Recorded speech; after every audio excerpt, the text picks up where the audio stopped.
Good morning. Today is Thursday, December 12th. This is Wake Up with KERA News, and I'm Andrew Garcia.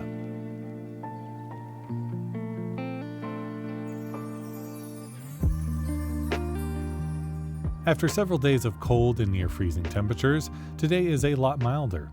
We'll have highs in the 60s this afternoon and a low around 48 tonight. Tomorrow we are likely to see rain return to the region with a 60% chance for precipitation. Thousands of people in North Texas face food insecurity. A free food rescue app is helping to get groceries into the hands of people who need them. We'll hear more about it after today's news. Residents living near the former Shingle Mountain site in southeast Dallas are hoping a zoning change will protect their land. The Dallas City Council decided to delay voting on that change during Wednesday's meeting. Elected officials heard from dozens of speakers for and against the proposed change. The testimony may have been enough to cause officials to pause their vote. The council is slated to discuss the case again in mid-February.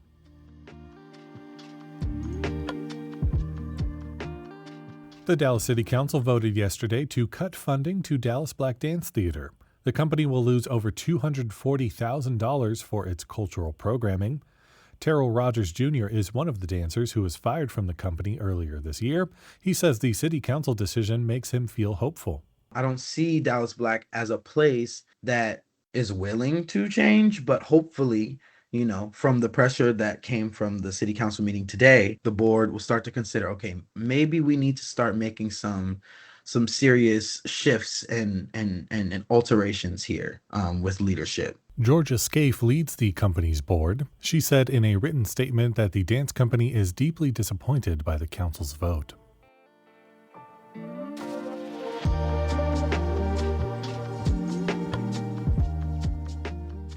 Thousands of people in North Texas face food insecurity. But with the help of a new app, a Dallas man and a group of volunteers are on a mission to divert food from landfills and put it into the hands of those in need. KERA's Priscilla Rice reports. Scott McRae's journey started years ago. He is the director of the food rescue program at the Cathedral of Hope in Dallas.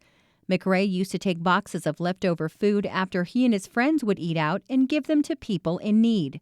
He remembers giving a box to a woman he met on his way home when a man snatched it out of her hands. And she's yelling at him and she's crying and she turns back to me and she said, "Do you have another?" And it broke my heart to have to tell her no, I didn't have another. So when I told my friends about it, they said, we'll fix it. So McRae and his friends made 100 peanut butter and banana sandwiches to give away, along with bottled water. We did that 12,500 times. And about the time we were being tired of calling the peanut butter and banana guys. That evolved into what became the Taste of Hope food rescue program, now known as Giving You Food to Share, at the Cathedral of Hope in 2019. At the time, they were feeding about 150 people a week, but, McRae says, the need kept growing. During the pandemic, a friend of his, David Stenson, developed a free app called Eats Rescue. He had a group in Irving that they were getting some rescued food. And when we got to talking and he saw what we did, he said, I think I can make it easier for you. The app connects surplus food directly to groups like McRae's. It's stuff that grocery stores can't easily sell, like imperfect fruit or food that has damaged packaging. Those groups then use the app to distribute the food to anyone who signs up. With the app's help, McRae and his team have rescued 1 million pounds of food this year from places like Costco and Trader Joe's. We are help closing the gap, but the need is always there. With the higher cost of groceries, we're seeing a lot more requests for food. The way the app works is McRae or his volunteers take a picture of a box of food they've packed and indicate how many they have.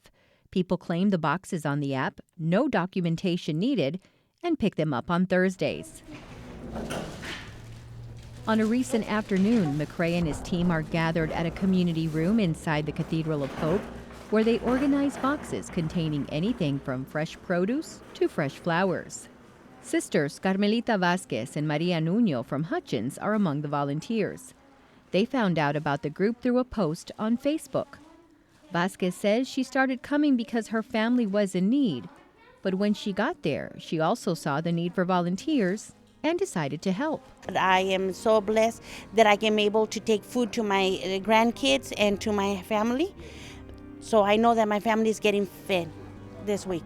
Nuno says they are providing something crucial. About 1 in 6 Texans is food insecure. It's the second highest rate in the country, according to data from the U.S. Department of Agriculture.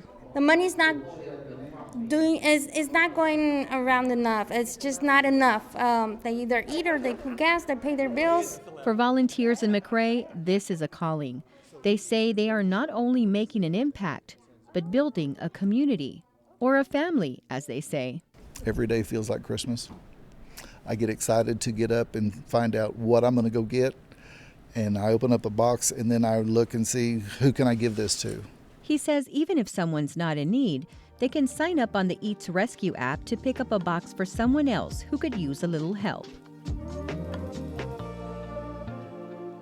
That was KERA's Priscilla Rice.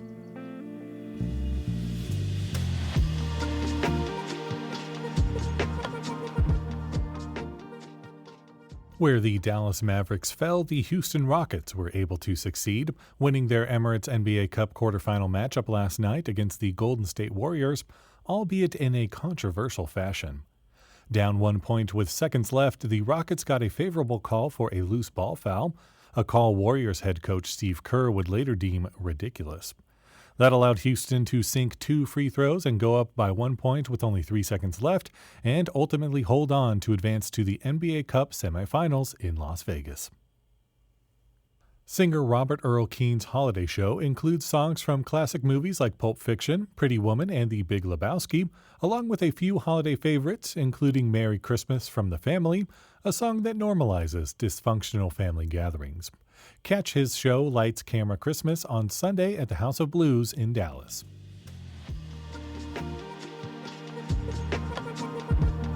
Thanks so much for listening to Wake Up with KERA News. I'm your host, Andrew Garcia. This show is produced and edited by Shardae White and Bekah Morr. For more news in your inbox, visit kera.org/wakeup. There you can subscribe to the Wake Up with KERA News newsletter. That's written by our colleague Catherine Hobbs. You can also connect with us on Facebook, Instagram, and TikTok. We're at KERATX.